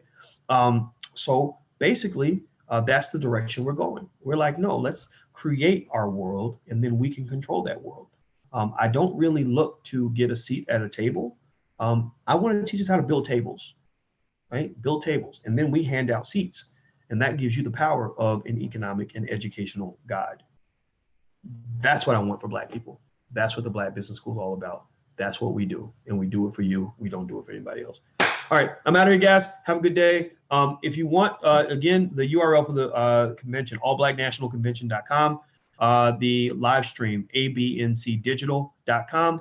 Another little side note, if you want to check out our program for kids, our Black Business School for Children, feel free to go to blackmillionairesoftomorrow.com. That's blackmillionairesoftomorrow.com. The first month is free, and also those who are members of blackmillionairesoftomorrow.com will also have automatic access to my entrepreneurship program for children that we are about to launch in about 2 weeks.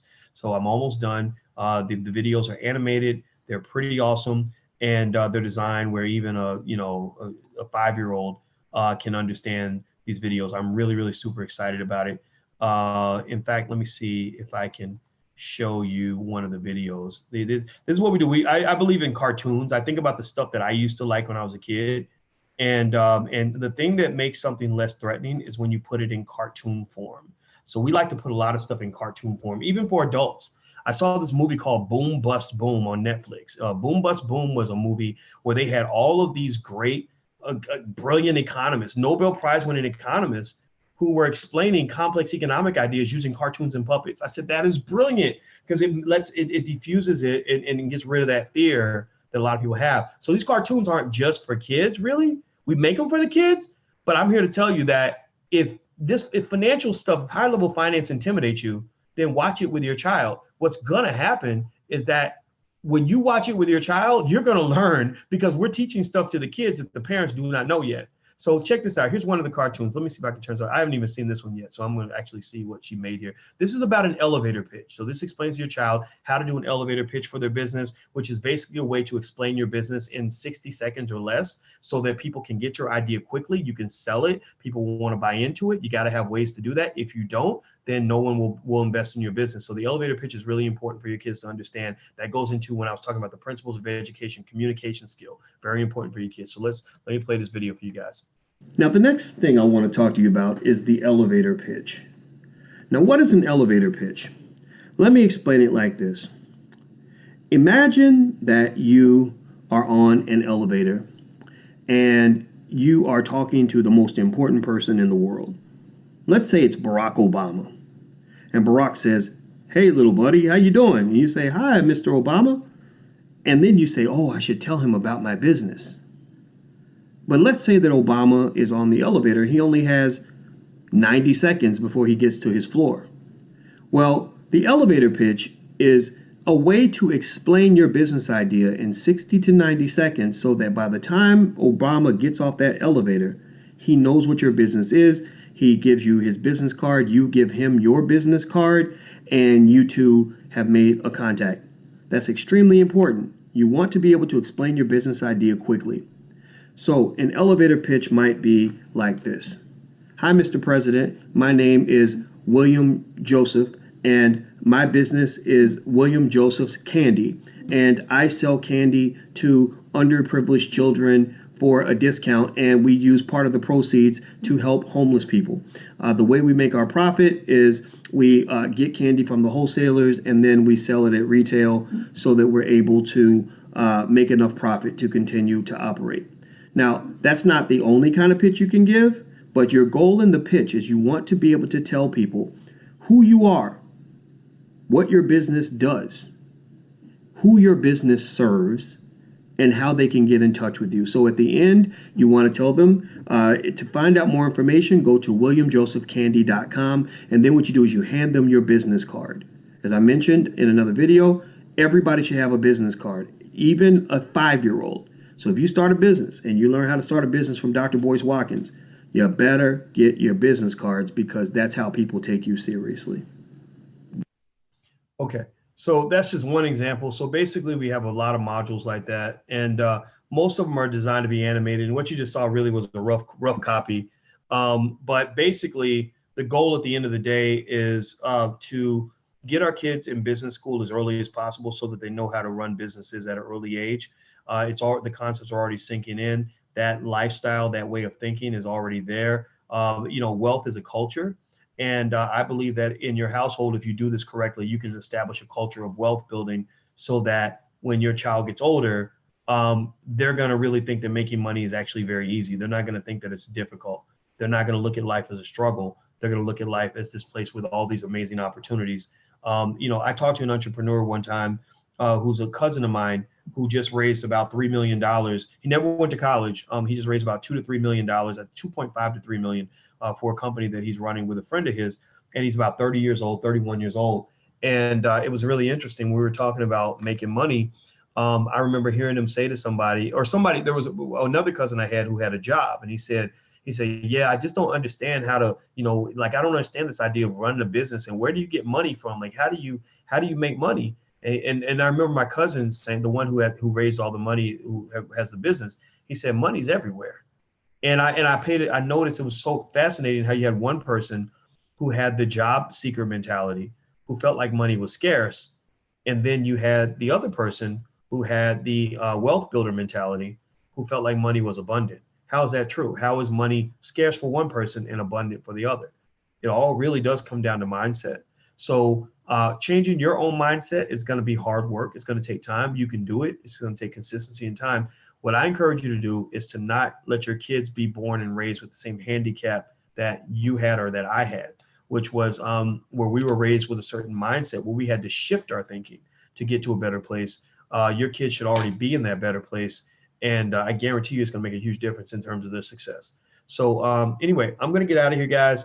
The program for the kids is blackmillionairesoftomorrow.com. That's blackmillionairesoftomorrow.com. The first month is free. You can try it out. That video I just showed you, that's literally a rough draft. There's actually a couple things in there I want to change before we put it up there. But basically, the entrepreneurship program will be launched soon. Right now, your kids have full access to the program on investing, the program that we have on how to buy your first share of stock. They love that. The program on real estate, how to get invested in real estate, and also how money works, and generally how money works, consumers, producers, all these things, how to keep your poise, producer, owner, saver, investor, what that means, and all that good stuff.